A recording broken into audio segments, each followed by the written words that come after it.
Hola, queridos espectadores. Soy Carmen Torres y como ven, hoy me siento ante ustedes como una mujer fuerte y respetada. Hubo un día, en una carretera helada de Sierra Nevada, en que fui abandonada a mi suerte por la única persona que debía. Este no es un cementerio, señora. ¿O sí lo es? Dentro de aquella lujosa furgoneta, más allá del crujido de la chapa, se palpaba un vacío profundo. Para Carmen Torres, aquello no era sino el eco de la negación más cruel del amor filial. Las palabras ponzoñosas de su hijo Fernando Vidal se vertían en sus oídos como un veneno, erosionando su voluntad y su dignidad. Con esa actitud, te quedarás en la calle como una mendiga. No recibirás ni un céntimo, lárgate de mi vista. Era la sentencia definitiva contra 62 años de maternidad incondicional y sacrificios no reconocidos. Carmen, en ese instante, sintió que el último hilo de la esperanza se rompía, dejando solo un frío abismo.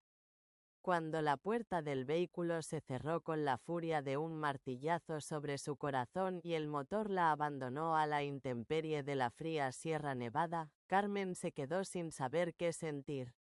La ausencia del móvil, la permanencia de sus medicinas y documentos de identidad en el interior del coche, todo era tan explícito como una carta de suicidio firmada por sus propios verdugos.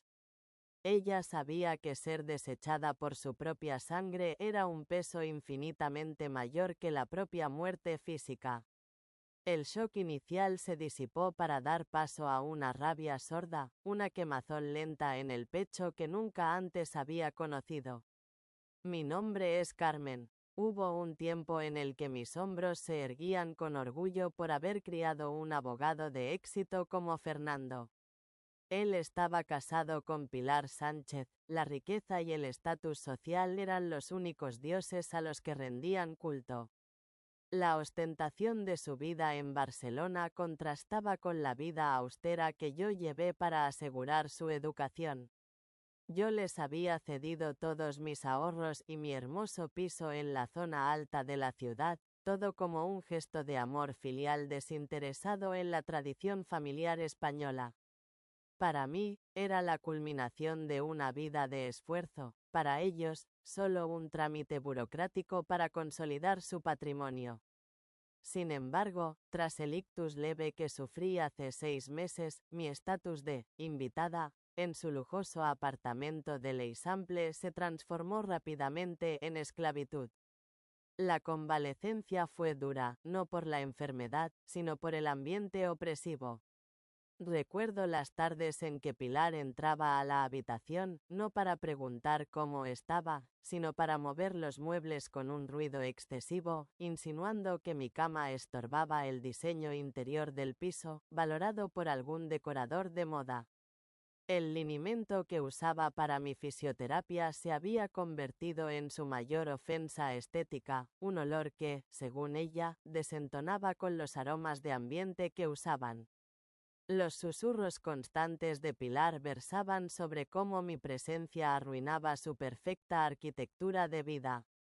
Fernando, ¿cuándo la llevamos a una residencia?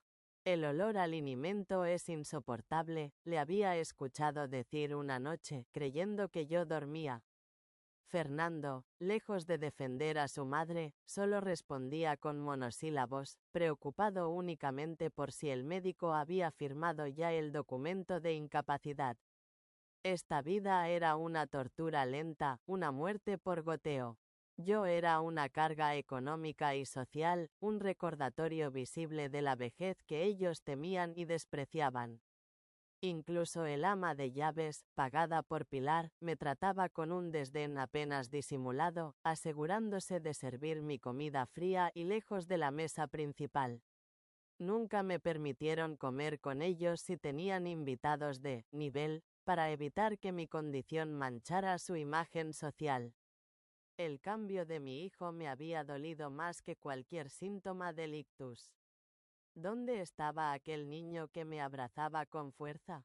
Lo busqué en los ojos de Fernando, pero solo encontré la mirada fría de un abogado de corporaciones, siempre calculador, cuyo único principio era el lucro.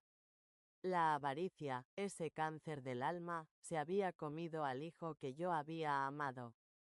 El momento en que él insistió en que excluyera a Ximena, mi sobrina, de cualquier mención en el testamento, fue mi primera alarma real. Ximena, que venía desde fuera de la ciudad cada mes para limpiar mi ropa, traerme mis croquetas favoritas y charlar conmigo como un ser humano. ¿Cómo podía Fernando ser tan ciego, tan desagradecido? Él veía la bondad de Ximena como una amenaza legal a su herencia, no como un acto de amor desinteresado. Para él, Ximena era una usurpadora sentimental, que debía ser eliminada del mapa legal. Mi resistencia a firmar el documento se basó en un principio moral innegociable. Yo había dado mi patrimonio principal a mi hijo, sí, pero el resto de mis pequeños bienes debían ser para quien me había cuidado sin pedir nada a cambio. Firmar esa exclusión habría sido como traicionarme a mí misma y a mi propia conciencia. Esta negativa desató la furia que culminó en la carretera. Pilar empezó a exigir abiertamente que me fuera, y Fernando se unió al coro de quejas, argumentando que el estrés de mi cuidado estaba afectando su rendimiento profesional y, por ende, sus ingresos. Me sentí culpable por un instante, un resquicio de mi vieja personalidad maternal, pero la rabia de la injusticia fue más fuerte. Aquella tarde, el viaje que Fernando justificó como una salida para tomar el aire, se convirtió en un ritual de sacrificio. Tras horas de trayecto, saliendo del sol de Barcelona hacia el aire frío y escarpado de la Sierra Nevada, supe que algo iba mal. El paisaje se volvió hostil, montañoso, con precipicios visibles desde la ventanilla. La conversación se volvió tensa cuando Fernando retomó el tema del testamento. Me chantajeaba para excluir a mi sobrina Ximena, la única persona que había demostrado afecto sincero. Su voz se elevó, resonando en el habitáculo del coche, un sonido que atraía la vergüenza. Madre mía, debes afrontar la realidad. Es hora de poner fin a esta comedia. Mi derecho es cuidarte, y mi derecho es heredar lo que me corresponde por ley. Tronó, apoyando la mano en la guantera como si contuviera una pistola. Mi negativa fue el detonante final.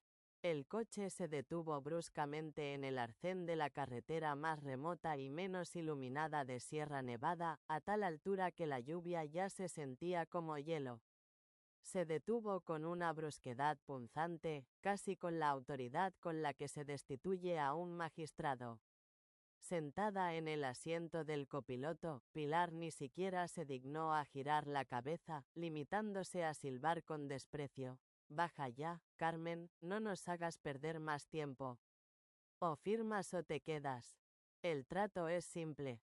Fernando, con una expresión pétrea que parecía una máscara de mármol, me gritó, o firmas esos malditos papeles o te das el último respiro aquí, a la vista de los buitres.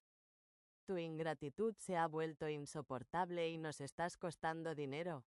Él no estaba negociando, estaba pronunciando una sentencia de muerte social y física. Las fuerzas me abandonaron para seguir discutiendo. Intenté abrir la puerta por mí misma, pero él se adelantó, abriéndola con violencia y me arrojó sin miramientos al exterior. Mis piernas flaquearon, e impacté con fuerza contra la grava y el lodo.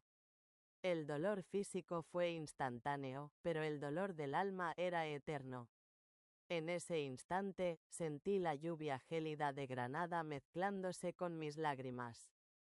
Hijo y nuera pisaron el acelerador sin un segundo de arrepentimiento, las luces traseras desapareciendo rápidamente en la niebla.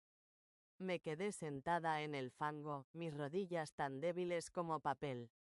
La bolsa que contenía todos mis documentos, mi carné de identidad, mi tarjeta de la seguridad social y, lo más crucial, el blister de mis medicamentos para la tensión, había quedado dentro del coche.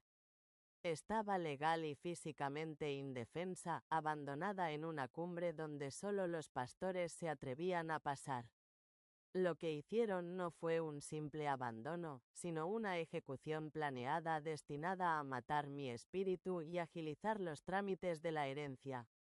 El silencio que siguió al rugido del motor fue el más aterrador que jamás había escuchado. Era el silencio de la soledad absoluta, el eco de mi propia muerte. Intenté gritar, pero mi garganta solo emitió un graznido seco, un sonido patético que la lluvia ahogó sin esfuerzo. ¿Cómo podía la sangre de mi sangre, el hijo que había amamantado y al que había dedicado cada pensamiento y cada esfuerzo, hacer algo tan monstruoso?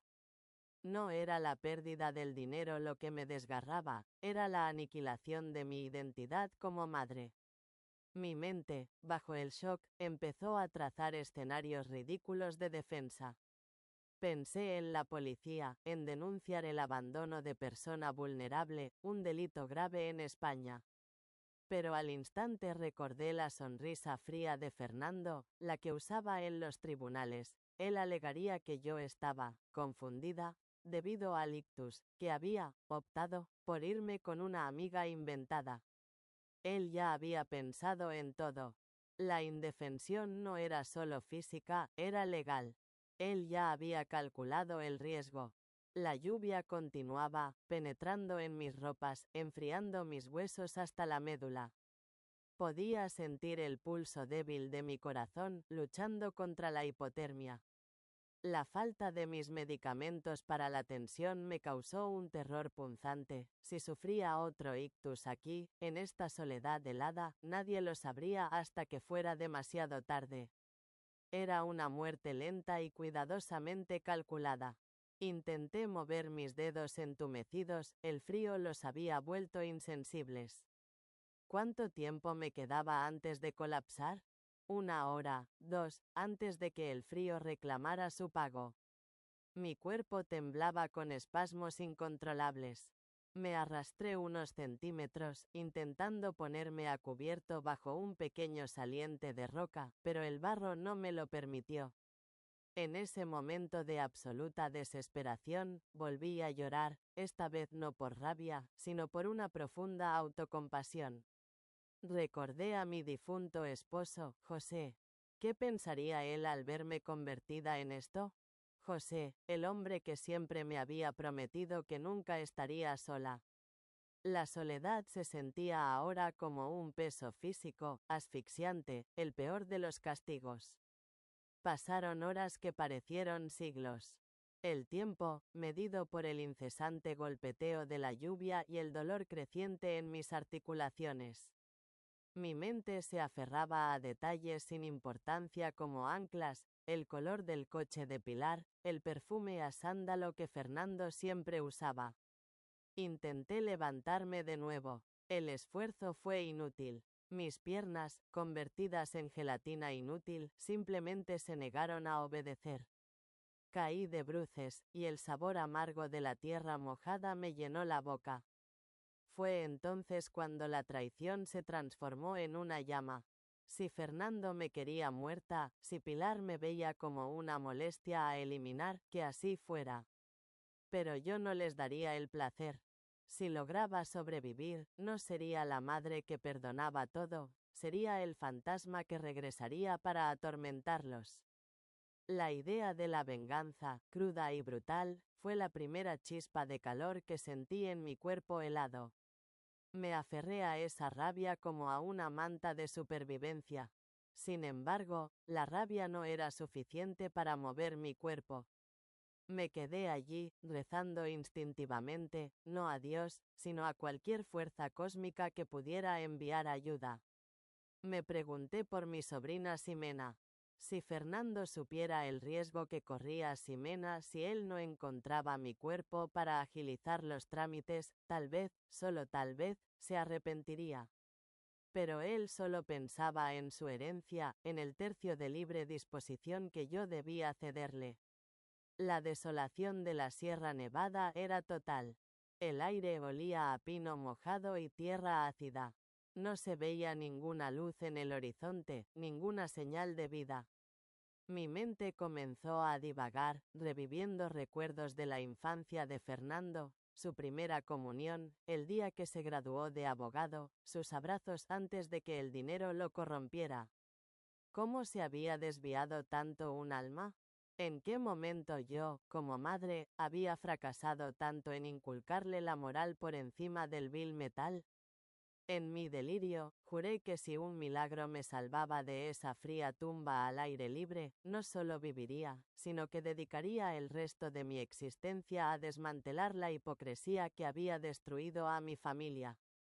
La idea de la justicia redentora, una justicia que no solo castigara a Fernando y Pilar, sino que ayudara a otras víctimas, se forjó en aquel lodo. El ruido del motor del coche de Fernando se había ido hacía mucho, pero el sonido de las ruedas sobre el asfalto. Ese sonido regresó. Esta vez era diferente. Más lento, más eléctrico, más cercano. Levanté la cabeza con un esfuerzo sobrehumano, pensando que era Fernando regresando para asegurarse de su trabajo. Pero no, el faro que se acercaba era demasiado alto, demasiado imponente. Era una silueta diferente, emergiendo de la niebla. El primer rayo de esperanza, esa frágil promesa de salvación, no vino del cielo, sino de un objeto mundano, el faro de un coche, seguido del zumbido silencioso de un motor eléctrico. Mi rescate, o tal vez mi destino final, se acercaba. Y ya no me importaba cuál fuera. Lo único que importaba era que la soledad terminaba, aunque fuera ante la presencia de la mismísima muerte. Allí me hallaba, exhausta por la desesperación, sobre la tierra fría y mojada de la noche granadina. La lluvia me golpeaba como agujas de hielo, y ni el calor de mis lágrimas lograba disipar la sensación paralizante que invadía mi cuerpo. Solo una idea martillaba mi mente sin cesar: me han asesinado. Fernando y Pilar me han dejado aquí para morir lentamente. No era solo un abandono físico, era un asalto a la última fortaleza de mi alma. Todas mis convicciones, mi orgullo maternal y mi vida entera yacían como escombros dispersos en el barro. Para una madre, no existía un calvario más grande. Una parte de mí se aferraba a la ilusión de que Fernando regresaría arrepentido, mientras otra parte conocía la fría verdad: él nunca lo haría. Justo en el momento en que un alarido de angustia se anudaba en mi garganta, un rayo de luz cortó la oscuridad. Al principio, lo confundí con una alucinación. Pero a medida que el diferente y sutil chirrido de las ruedas sobre el asfalto se acercaba, supe que era real. Una silueta emergió de la cortina de niebla y lluvia, un coche elegante, oscuro, casi blindado, con la solemnidad de una limusina. El coche se detuvo sin el menor ruido. Por la puerta trasera, descendió un hombre alto y silencioso. Llevaba una capa y sostenía un paraguas tan grande que parecía un palio, dosel ceremonial, sostenido en alto. Este hombre, Miguel, no parecía un guardaespaldas común, sino un sirviente con movimientos respetuosos, pero de precisión militar. Mientras Miguel aseguraba el paraguas, una plataforma se deslizó desde el lateral del coche. Desde ella emergió una mujer en una silla de ruedas, negra, sofisticada y eléctrica, doña Elvira Gascón. Su sola presencia alteró la atmósfera de aquel camino solitario. Su gabardina era de un lujo austero y su rostro, cincelado por la sabiduría y el dolor, se había endurecido en una determinación infranqueable.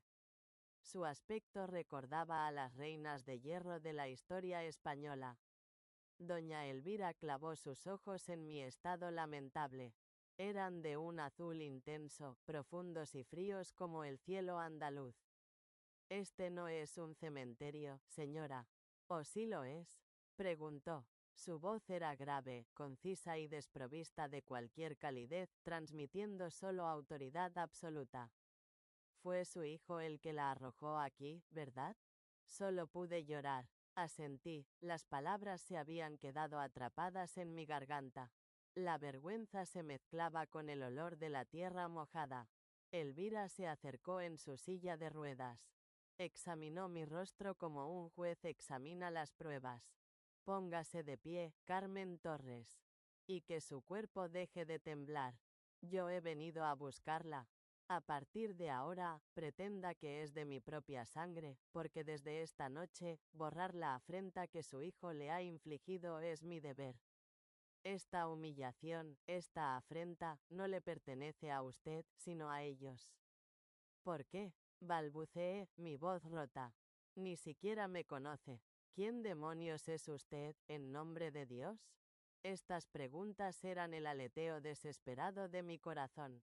En los labios de doña Elvira se dibujó una sonrisa afilada, destilada de la experiencia y el dolor. Soy alguien que ha aprendido que la justicia, a veces, tiene que trabajar con manos que no temen ensuciarse de barro. Conózcame como doña Elvira Gascón. Y reconozco una traición a kilómetros. Yo fui la jueza Gascón, apliqué las leyes de este país durante años, y ahora aplico las mías propias.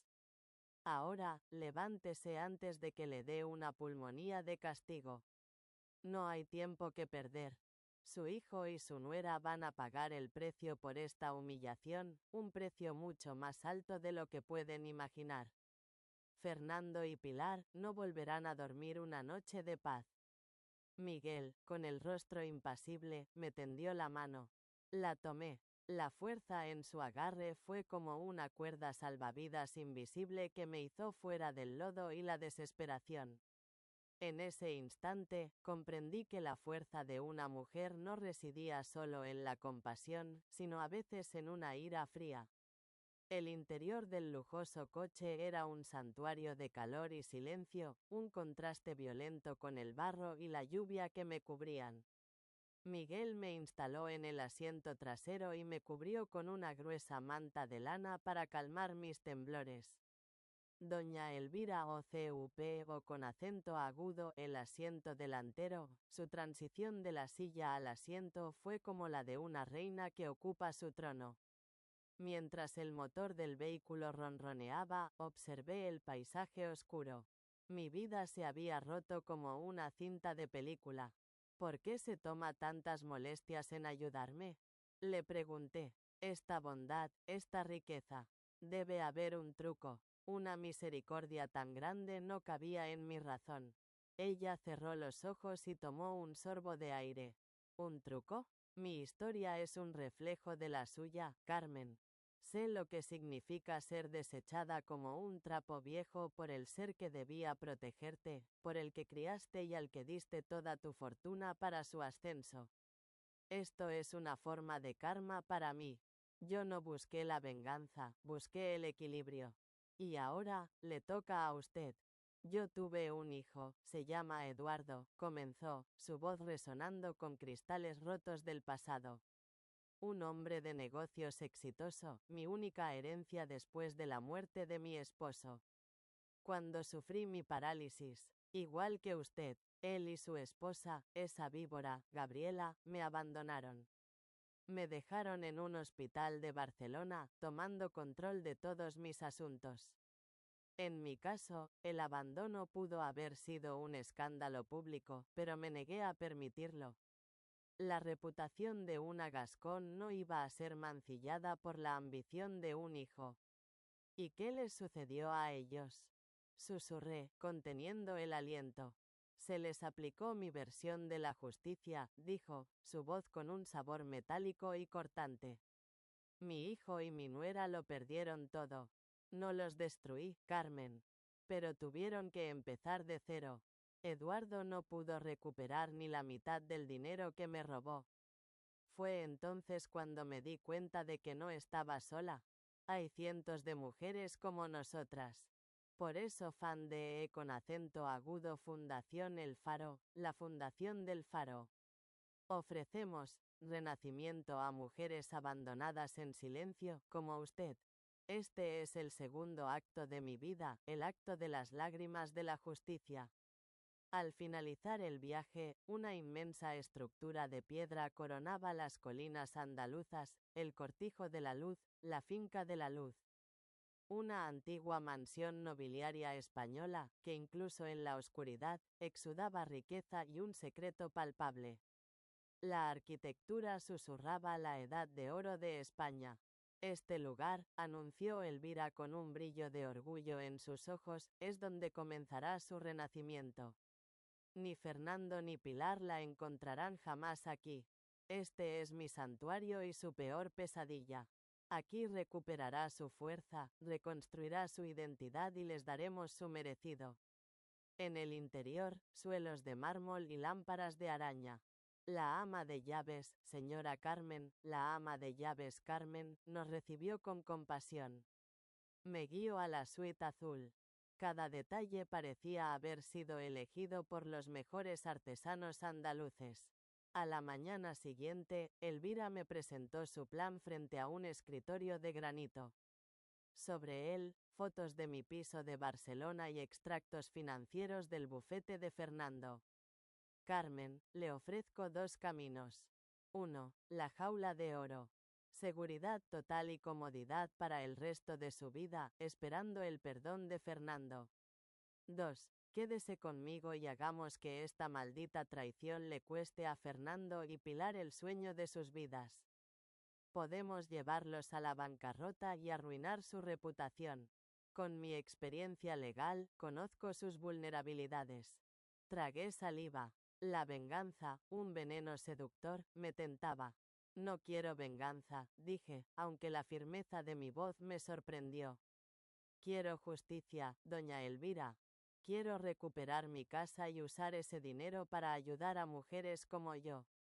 En lugar de destruirlos por completo, quiero devolverles su vergüenza en la cara. Doña Elvira sonrió con pura aprobación.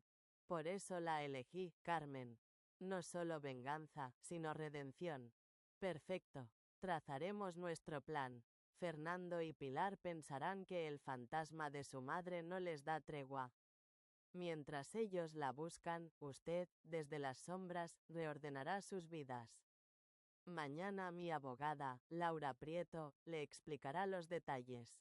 Esa noche, acostada en la lujosa cama del cortijo, ya no oía el sonido de la lluvia. En su lugar, sentí el estruendo de una determinación inquebrantable que se alzaba en mi interior.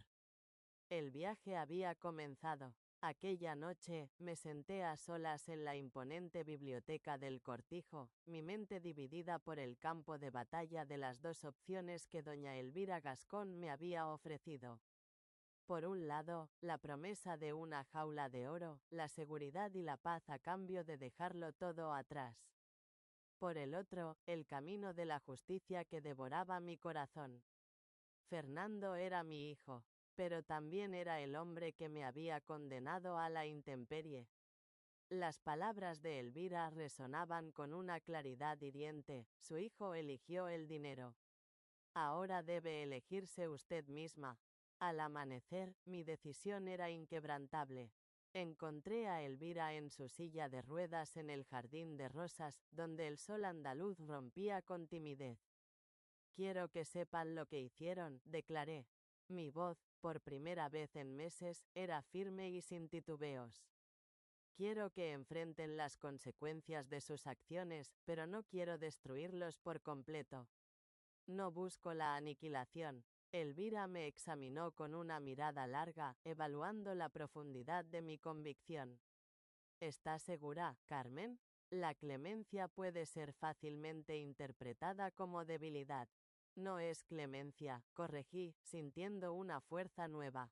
Es una elección. Es mi elección. Deseo que Fernando y Pilar pierdan aquello que más valoran, su dinero, su estatus, su reputación social en Barcelona. Pero quiero dejarles la posibilidad de reconstruir sus vidas de una mejor manera. La oportunidad que ellos, sin piedad, me negaron. Una sonrisa lenta y respetuosa se dibujó en el rostro de Elvira. Usted es más fuerte de lo que imagina, Carmen, y más sabia de lo que yo fui en mi propio momento de redención. Ha encontrado el equilibrio entre el castigo y el futuro. Esa misma tarde, la abogada Laura Prieto regresó con nuevos documentos, su maletín de cuero lleno de estrategias legales y morales. El plan que diseñamos era simple en su ejecución, pero maquiavélico en sus efectos. En la firma de Fernando, orquestaríamos la revelación de una serie de negligencias profesionales en casos de alto perfil. Serían errores suficientes para manchar irremediablemente su reputación, causando la pérdida de sus clientes más importantes y la desconfianza de sus socios, pero insuficientes para llevarlo a prisión o inhabilitarlo de por vida de la abogacía. En cuanto a Pilar, mi nuera, utilizaríamos la red de El Faro para exponer ciertas manipulaciones contables internas en la empresa donde trabajaba. De nuevo, lo justo para provocar un descenso de rango, una pérdida humillante de prestigio, pero no un despido fulminante. La intención era despojarles de su armadura social y económica. ¿Y qué haremos con el piso de l'Eixample?, preguntó Laura. Técnicamente, sigue siendo su propiedad legal, Carmen. Lo quiero de vuelta, respondí sin la menor vacilación. No para vivir en él. Quiero venderlo y donar cada céntimo a instituciones que ayuden a personas mayores abandonadas por sus familias. Elvira asintió con aprobación, un gesto de honor que me hizo sentir validada. Una elección excelente, Carmen. ¿Y para usted, dónde planea establecerse ahora? No lo sé, confesé. Quizás alquile algo pequeño que pueda mantener con mi pensión. Solo quiero paz. Tengo una propuesta mejor, Carmen, dijo Elvira. Quédese aquí, en el cortijo de la luz. Conviértase en el motor de lo que construí. Ayúdeme a encontrar y a asistir a otras mujeres como nosotras. Yo necesito una sucesora moral, alguien que compense mi instinto de ir siempre hasta el final. Su propuesta me tomó por sorpresa. ¿Por qué yo? Apenas me conoce. Conozco lo esencial, respondió ella con su mirada penetrante. Vi cómo reaccionó ante la traición. Vi la compasión que aún conserva, incluso al hablar de castigar a su propio hijo. Usted posee el equilibrio que a mí me falta, Carmen. Yo tiendo a la destrucción total, usted busca la sanación. Quizás usted pueda enseñarme el punto medio. Elvira me condujo a una sala que yo desconocía en el segundo piso del cortijo, el centro de operaciones, el búnker. Era un espacio amplio, tecnológico, donde varias personas trabajaban concentradas frente a monitores. En las paredes, pantallas de alta definición mostraban imágenes en tiempo real de distintos lugares, residencias, oficinas, calles de Barcelona. Este es nuestro corazón, explicó Elvira. Desde aquí monitorizamos los casos. Con la ayuda de Miguel y nuestros técnicos, mantenemos un control discreto. En una de las pantallas, reconocí el piso de Fernando. En otra, su despacho de abogados. Una tercera mostraba la sede de la empresa de Pilar. El plan se puso en marcha esta mañana, me informó. El primer paso fue enviar un correo electrónico anónimo al jefe de Pilar, insinuando que verificara ciertas discrepancias en las cuentas que ella gestiona. Una semilla de duda. Observé, fascinada y horrorizada a partes iguales, cómo el plan se ejecutaría con precisión quirúrgica en los días siguientes. Era como asistir a una obra de teatro donde yo era la protagonista, pero la directora era doña Elvira Gascón. Y ahora, me dijo, guiándome a una mesa separada, prepararemos su regreso a escena. Su reaparición. ¿Mi reaparición? Sí. Cuando todo esté listo, usted volverá. No como la madre frágil y dependiente que abandonaron, sino como una mujer independiente y fortalecida. Esto es crucial para la última fase del plan. ¿Cuál es la última fase? La confrontación, respondió Elvira, con sus ojos brillando con una luz fría y anticipatoria. El momento en que usted los mirará a los ojos, y ellos sabrán que perdieron de la peor manera posible. El cortijo de la luz se convirtió en mi hogar y en mi universidad de la vida. Pasé los meses siguientes asimilando el funcionamiento de la organización. Laura Prieto era mi cicerone legal, explicándome cada movimiento. La clave, según Elvira, era la invisibilidad.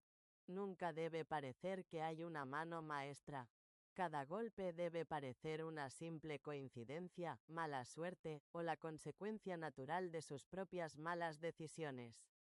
Y así sucedió. En la oficina de Fernando, comenzaron los pequeños contratiempos, un correo electrónico crucial que nunca llegó a destino, un cliente de alta rentabilidad que canceló el contrato inexplicablemente, un expediente digital que desapareció del sistema justo antes de una audiencia importante. Nada catastrófico para un abogado común, pero sí lo suficiente para corroer la confianza de sus socios y dejar a Fernando nervioso, irritable y paranoico. Su reputación, que para él era su segundo DNI, comenzó a agrietarse. En el caso de Pilar, las discretas inconsistencias contables fueron señaladas a su supervisor. Elvira se aseguró de que no se trataran de fraudes reales, sino de errores menores que, sumados, sugerían incompetencia grave, una ofensa mortal en su sector. El objetivo era el prestigio, no el encarcelamiento. Revelar el abandono no arruinaría sus reputaciones.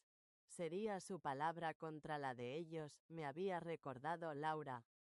Y en España, la tendencia a desacreditar a las personas mayores es, por desgracia, alta.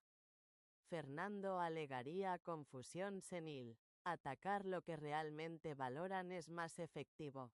A través de las cámaras, observé el lento desmoronamiento de la vida de mi hijo y mi nuera. Las discusiones se hicieron constantes y violentas.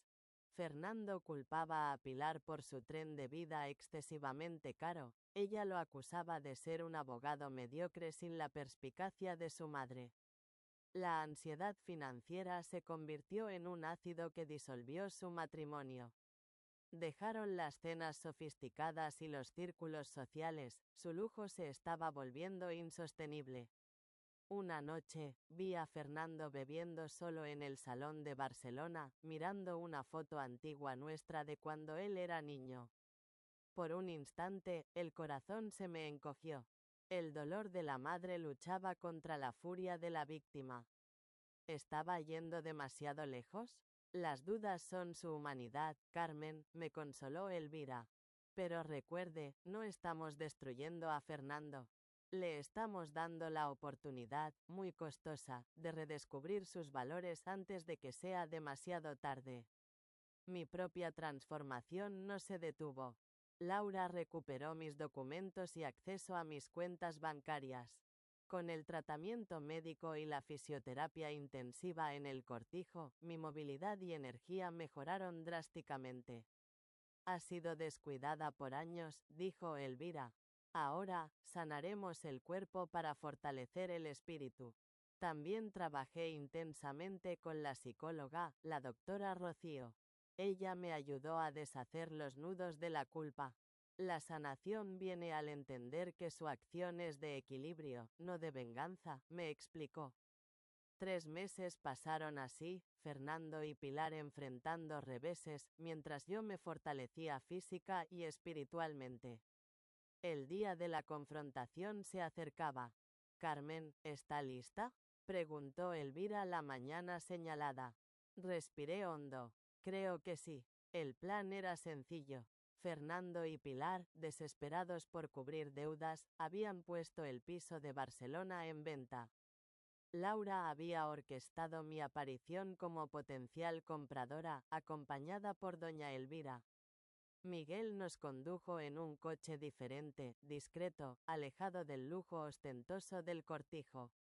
Durante el trayecto, intenté calmar el latido acelerado de mi corazón. Iba a ver a mi hijo después de meses, pero en un papel que él jamás podría concebir. Llegamos puntuales a la cita. El piso, mi piso, se sentía ajeno y desangelado. Miguel asistió a Elvira con la silla, mientras yo esperaba, usando gafas de sol de diseño y un sombrero elegante que ocultaba mi rostro. La agente inmobiliaria nos saludó. Doña Gascón, y esta debe ser su amiga. Solo Carmen, respondí con una voz grave y controlada. Entramos. Los signos del declive eran sutiles, pero visibles para mí, un sofá descolorido, las paredes que pedían a gritos una capa de pintura, la ausencia de los jarrones de plata que yo les había regalado. ¿Están los propietarios?, preguntó Elvira. Sí, el abogado Vidal y la señora Sánchez están en casa. Prefieren estar presentes durante las visitas. Mi corazón se disparó. Y entonces, allí estaba él, Fernando, más delgado, con ojeras profundas, pero aún con el porte arrogante que había heredado. A su lado, Pilar, visiblemente demacrada y tensa. Buenos días, dijo Fernando, extendiendo su mano profesional a Elvira. Fernando Vidal y mi esposa Pilar Sánchez. Doña Elvira Gascón, respondió mi mentora. Y esta es mi amiga interesada en la propiedad. Fernando se giró hacia mí, con la sonrisa de ventas en el rostro, listo para el cortejo. Pero cuando me quité las gafas y el sombrero, la sonrisa se desintegró. Sus ojos se abrieron en un pánico absoluto. Madre, susurró, su rostro tan blanco como el mármol. Pilar soltó un grito ahogado. No puede ser. Hola, Fernando, dije, mi voz sorprendentemente firme. Pilar, veo que estáis vendiendo mi casa. El silencio que siguió fue insoportable.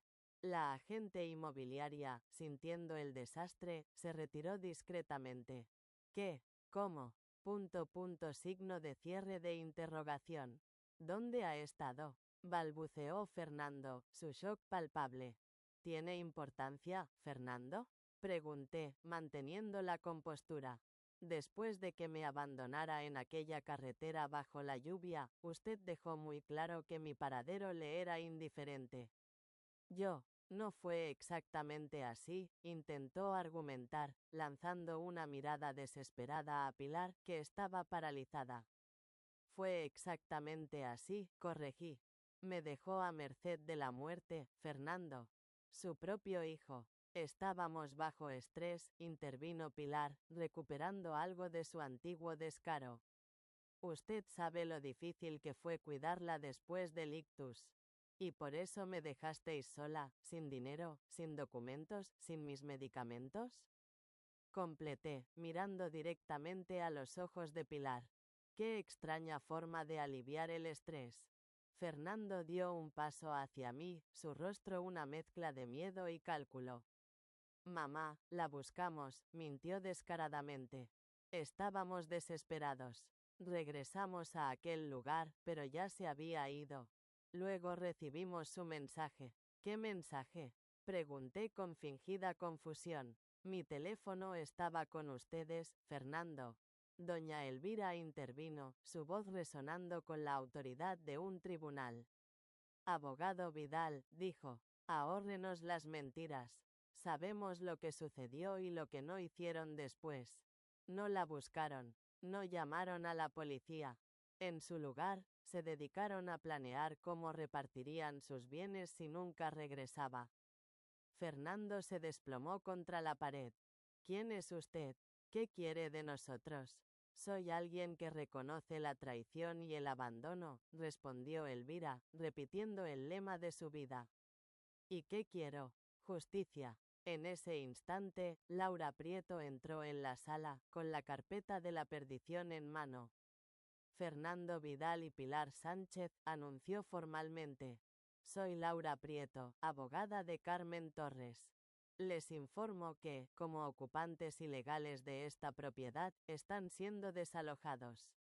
Además, tenemos evidencia suficiente para iniciar un proceso penal por abandono de persona vulnerable, además de intento de apropiación indebida. Pilar rompió a llorar, sollozos histéricos de pánico. Fernando, en cambio, intentó recobrar su postura legal. Esto es ridículo, protestó. No pueden probar nada. Es una vendetta personal. Laura sonrió con frialdad profesional. Tenemos testigos que los vieron abandonarla. Tenemos registros que demuestran que no reportaron su desaparición.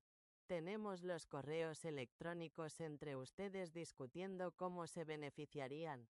¿Desea que continúe con el listado? Fernando se dejó caer en una silla, derrotado. Pilar gritaba acusaciones contra él. Observé la escena con una amarga mezcla de emociones, tristeza por la familia perdida, alivio por la verdad y un extraño poder. Pero, sobre todo, sentí lástima por el hombre destruido frente a mí. No quiero que vayan a la cárcel, declaré, sorprendiéndolos a todos. No quiero destruirlos. Fernando levantó el rostro confundido. Entonces, ¿qué quiere? Quiero mi casa. Quiero mis bienes. Quiero que admitan lo que hicieron, no solo ante mí, sino ante ustedes mismos. Y quiero que entiendan lo que casi pierden para siempre, la oportunidad de ser mejores personas. Elvira me miró con una mezcla de sorpresa y admiración.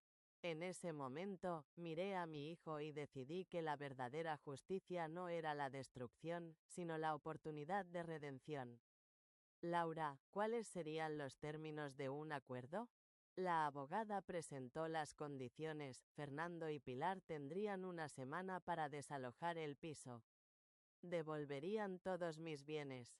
Firmarían una confesión detallada del abandono, que quedaría custodiada como garantía. A cambio, yo no presentaría cargos penales. Acorralados, ambos aceptaron. Mientras Laura se ocupaba de los detalles, Elvira me guió fuera, al jardín del piso de Barcelona. Los perdonó, dijo Elvira, curiosa. Miré al cielo, porque la diferencia entre ellos y nosotras reside en eso, en la capacidad de mostrar misericordia cuando tenemos el poder de aniquilar. Elvira asintió, una vulnerabilidad genuina en sus ojos. Quizás tiene razón. Cuando Eduardo me abandonó, no le di ninguna oportunidad. Quizás debí haberlo hecho. Nunca es demasiado tarde, dije con suavidad.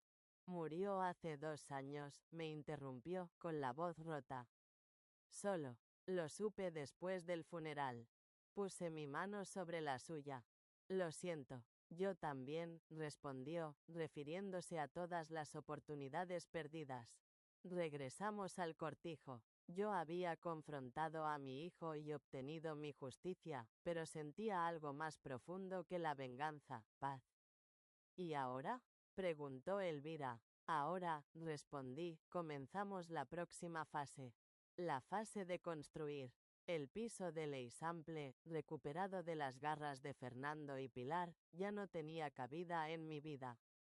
Estaba demasiado saturado con el hedor de la traición y la memoria del miedo.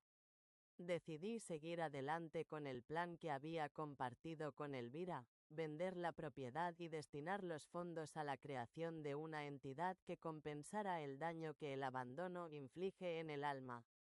La llamaremos Fundación Amanecer, me dijo doña Elvira, con su sonrisa inescrutable. Será la luz que guíe a otras mujeres que, como usted, han sido dejadas en la oscuridad. El brazo visible y ético de lo que hacemos aquí en la sombra. La fundación se convirtió rápidamente en mi enfoque. Con la ayuda experta de Laura Prieto, nos concentramos en estructurar un organismo que ofreciera apoyo legal y psicológico a personas mayores. Descubrí una faceta de mí misma que la maternidad y la vida doméstica habían ocultado. Una administradora astuta, una oradora convincente y, lo más importante, una fuente de empatía inagotable para las nuevas víctimas. Cada anciana que llegaba al cortijo con su historia de ingratitud resonaba con mi propia experiencia, pero yo ya no era la víctima, sino la arquitecta de su recuperación. La venta del piso se ejecutó en tiempo récord. Elvira y yo supervisamos la transferencia de fondos, un capital sustancial que aseguraría la longevidad de la fundación. Elvira, en esos meses iniciales, se convirtió en mi sombra vigilante. Me entrenó no solo en la gestión de una organización benéfica, sino en la guerra silenciosa contra la codicia.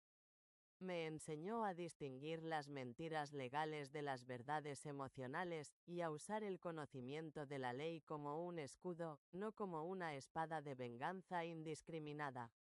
Mantuvimos la vigilancia sobre Fernando y Pilar lo suficiente para asegurar que cumplieran los términos del acuerdo de desalojo. Se mudaron de Barcelona a un suburbio sin brillo, lejos de sus antiguos círculos sociales.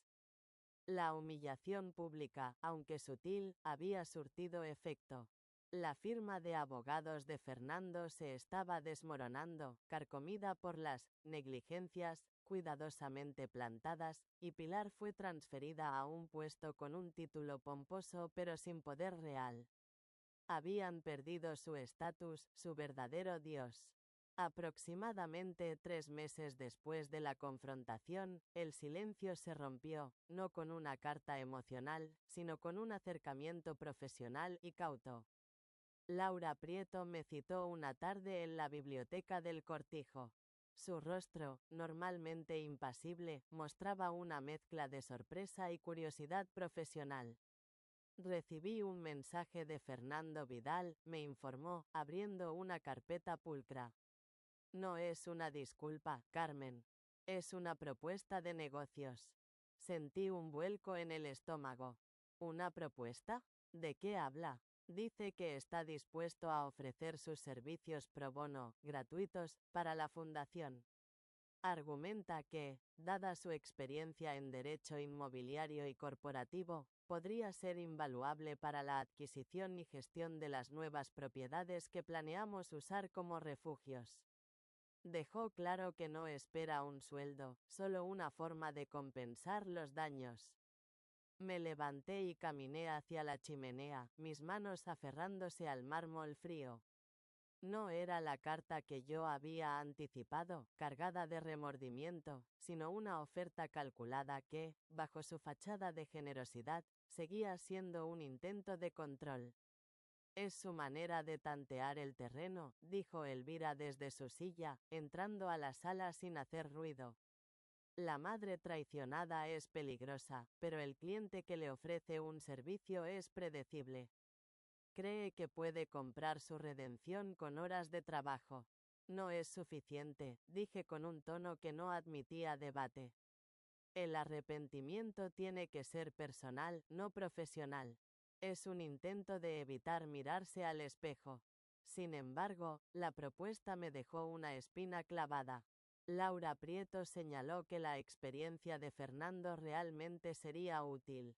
Y el hecho de que no fuera una súplica emocional, sino una oferta lógica, le daba una extraña credibilidad profesional. Dile a Laura que agradezca el gesto, le instruía Elvira.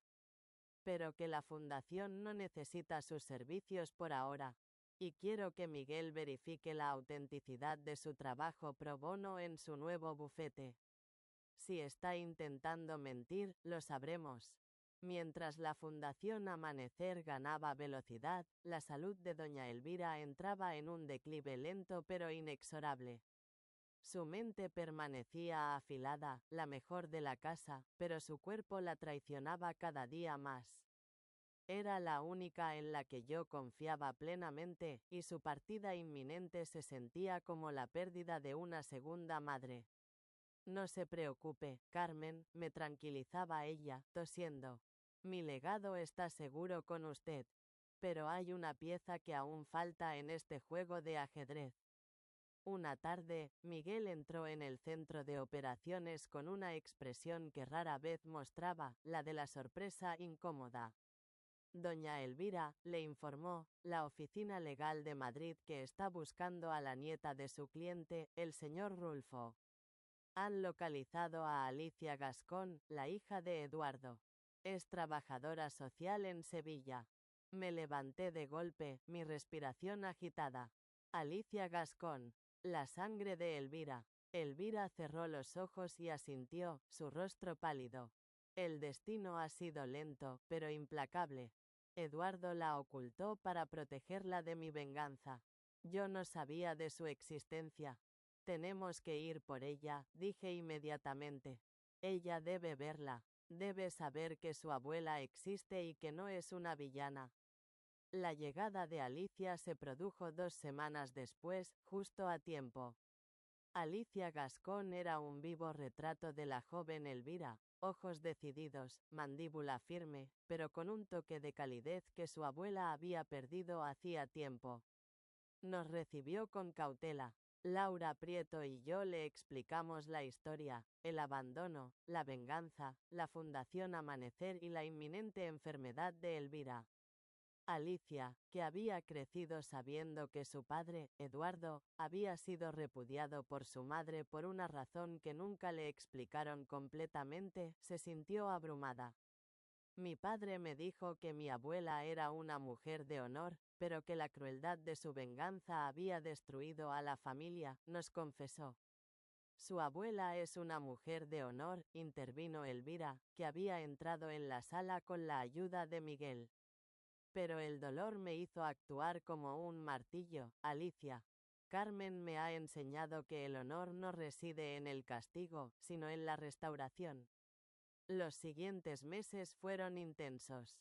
Alicia y Elvira tuvieron un diálogo de almas largo y doloroso.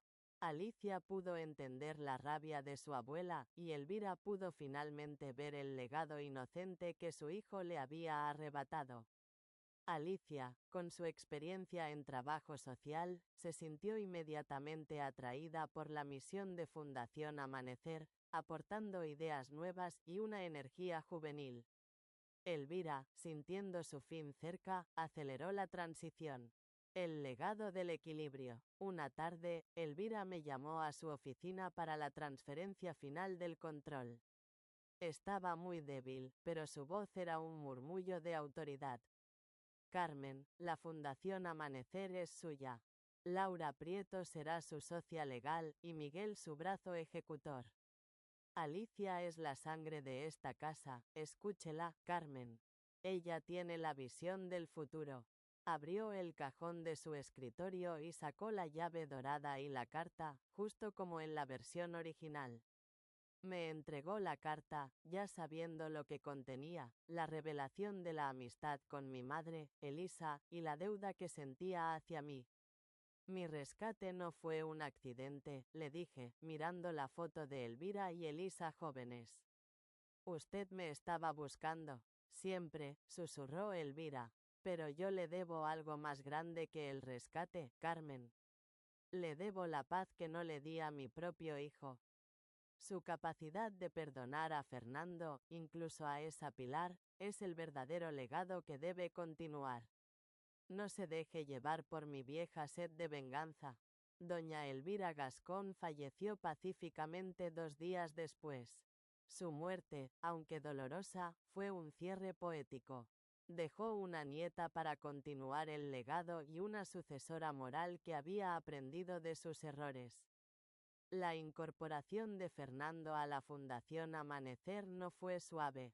Los primeros meses fueron una tortura controlada para él y un desafío constante para mí. A pesar de haber aceptado el puesto de consultor pro bono, el orgullo de Fernando Vidal tardó en morir. Intentó imponer su antiguo estilo corporativo en los procedimientos de la Fundación, tratando a Laura Prieto y, en particular, a Alicia Gascón como subordinadas. Este papeleo es ineficiente, Alicia le había espetado una mañana. En mi antiguo bufete, esto se resolvía con un simple correo electrónico del socio principal. Alicia, con la firmeza heredada de su abuela, no se dejó intimidar. Aquí no somos un bufete de élite, Fernando. Somos una fundación que trata con la vida real. Si quiere que su redención sea creíble, debe comenzar por respetar nuestros métodos. Mi hijo se irritaba, se encerraba en su despacho del sótano y a menudo regresaba a su apartamento frustrado. Yo monitoreaba la situación a través de Laura y Alicia, sin intervenir directamente. Era crucial que Fernando se diera cuenta por sí mismo de que la humildad era el precio de la paz. Una tarde, Fernando vino a verme, visiblemente derrotado. Madre, me dijo, su voz quebrada, es imposible. No pueden esperar que use un sistema de archivado que parece de hace 20 años. Estoy perdiendo mi tiempo. Lo miré con calma, sin la rabia de la confrontación, sino con la autoridad de la matriarca. No estás perdiendo tu tiempo, Fernando.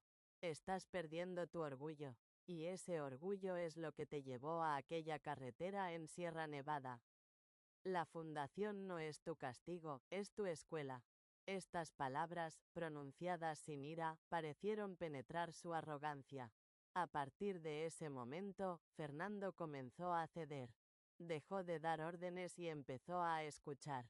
Su valor legal, especialmente en la reestructuración de hipotecas y la lucha contra los desalojos de personas mayores, se hizo evidente. Alicia y él, aunque nunca amigos, desarrollaron un respeto profesional sólido, basado en el reconocimiento mutuo de sus capacidades. Fernando se había transformado de una amenaza a un activo vital. La muerte de doña Elvira no solo me había dejado un imperio que gestionar, sino una obsesión personal. El broche Aurora que ella me había dejado y la fotografía de mi madre, Elisa, y Elvira jóvenes, se convirtieron en el centro de mi nueva existencia. Pasaba horas en la oficina de Elvira, ahora mi oficina, estudiando sus pertenencias, tratando de entender la profundidad de esa deuda. Descubrí que mi madre, Elisa, había sido una pintora con talento que, tras enviudar joven, había luchado con la pobreza y la amenaza de que sus propios suegros le quitaran la tutela. Elvira, en ese entonces una joven abogada ambiciosa, la había ayudado a ganar la batalla legal por mi custodia. Esa victoria había marcado a Elvira de por vida, le había enseñado el dolor de la vulnerabilidad y la fuerza de la ley. Ella me había rescatado no solo por compasión, sino para saldar una deuda de honor con mi madre. Tu madre te protegió, me había escrito Elvira en un diario que encontré en la caja. Y yo te protegí a ti. Ahora, Carmen, debes proteger a las demás. Es la única forma de que mi alma y la de Elisa encuentren paz. Sentí un vínculo trascendental. Yo no era solo la sucesora de una jueza vengativa, yo era la continuadora de una promesa de hermandad que mi madre y su amiga habían forjado medio siglo antes. Mi misión no era solo la justicia, era la lealtad. Esta comprensión me dio la fuerza para manejar la fundación y para enfrentar las dificultades que Fernando aún presentaba. Me convertí en la matriarca, con la compasión de Elisa y la astucia de Elvira. Fernando Vidal se unió a la Fundación Amanecer bajo un estricto contrato de consultoría pro bono, trabajando directamente bajo la supervisión de Laura Prieto y Alicia Gascón. El ambiente era tenso. Fernando, acostumbrado a dar órdenes en su lujoso despacho de Barcelona, ahora ocupaba una pequeña mesa en el sótano del Cortijo, consultando expedientes de personas sin recursos. Para mí, esta era la verdadera prueba de su arrepentimiento. ¿Podría su ego, tan grande como la Sierra Nevada, tolerar esta humillación controlada? Alicia se encargó de la integración de Fernando. Tenía una forma directa y profesional de tratarlo que no dejaba lugar a sentimentalismos, lo cual era esencial. Ella valoraba su experiencia legal, no su apellido. Y pronto, su trabajo en la iniciativa Recomienzo demostró ser invaluable. Fernando podía identificar el patrón de avaricia y el miedo que llevaba a los hijos a considerar el abandono como solución. No estoy aquí para juzgarlos, les decía en las terapias familiares, con una sinceridad brutal. Estoy aquí porque yo ya estuve en el lugar más oscuro posible y puedo decir con certeza, hay un camino de vuelta. Su testimonio, la admisión pública de su propia mezquindad, era la herramienta más poderosa de la fundación. La relación entre Fernando y yo se mantuvo profesional y distante. Había un respeto incómodo, pero las heridas del abandono eran demasiado profundas para un abrazo. Sin embargo, ver a mi hijo usando sus habilidades para el bien común, en lugar de para el lucro personal, era la paz que yo había buscado desde aquella confrontación en el Eixample. La noticia sobre Pilar Sánchez llegó aproximadamente un año después de que Fernando se uniera a la fundación. Laura Prieto me informó que Pilar estaba hospitalizada en Granada con cáncer terminal, sola, sin familia ni medios económicos. La ironía del destino era tan amarga como el barro en el que me habían dejado. Ella me abandonó, le dije a Alicia. Ella fue la impulsora de la idea, la que quería asegurar nuestra riqueza. Ella es la víctima final de esa misma avaricia, Carmen, respondió Alicia. La mujer que más temía la pobreza y la soledad es ahora pobre y está sola. La venganza se ha servido sola. Pero mi corazón ya no albergaba venganza. Había encontrado mi redención. Fui al hospital. Pilar, reducida a una figura frágil, me confesó su culpa y me pidió perdón. Te perdono, Pilar, le dije, repitiendo la frase que me había sanado. No porque lo merezcas, sino porque el perdón me libera a mí tanto como a ti. Acepté su última súplica, que pasara sus últimos días en la Casa de la Esperanza, el refugio de la Fundación. Fernando me apoyó en la decisión. Ya no tiene sentido la venganza, madre, me dijo. La llegada de Pilar al refugio fue un momento incómodo para todas las residentes. Ellas eran víctimas de mujeres como Pilar. Sin embargo, mi autoridad era absoluta. Aquí no juzgamos, les dije. Aquí curamos. Y la mujer que ven es la prueba de que nadie está exento de la crueldad del destino. Pilar, despojada de su orgullo, fue tratada con la misma dignidad que cualquier otra mujer. Murió en paz, rodeada de las mujeres que la sociedad había desechado, pero que ella misma había despreciado. Su destino, aunque trágico, se cerró con dignidad, un regalo que ella nunca me ofreció a mí, pero que yo le di a ella. Este fue mi último, y más grande, acto de misericordia. Han pasado 10 años desde la noche en que doña Elvira me encontró. Yo, a mis 72 años, continúo viviendo en el Cortijo de la Luz, la matriarca de una familia elegida por el propósito. Alicia es la directora ejecutiva, una combinación perfecta de la fuerza de su abuela y mi compasión. Fernando es un pilar del programa Recomienzo. Elvira perdió a un hijo, pero su nieta y yo unimos fuerzas para transformar su proyecto de justicia. Me miro al espejo y toco el broche aurora que nunca me quito, el sol naciente que simboliza el nuevo comienzo después de la noche más oscura. El abandono, el acto más cruel que mi propia sangre pudo infligirme, no fue mi final. Fue, paradójicamente, la puerta hacia mi verdadero propósito. Entendí la lección más profunda que Elvira me había enseñado. A veces es precisamente en el momento en que somos abandonados que descubrimos quiénes somos realmente y de qué somos capaces. Y ese descubrimiento puede cambiar, no solo nuestra propia vida, sino el destino de generaciones enteras. El círculo, finalmente, se había cerrado.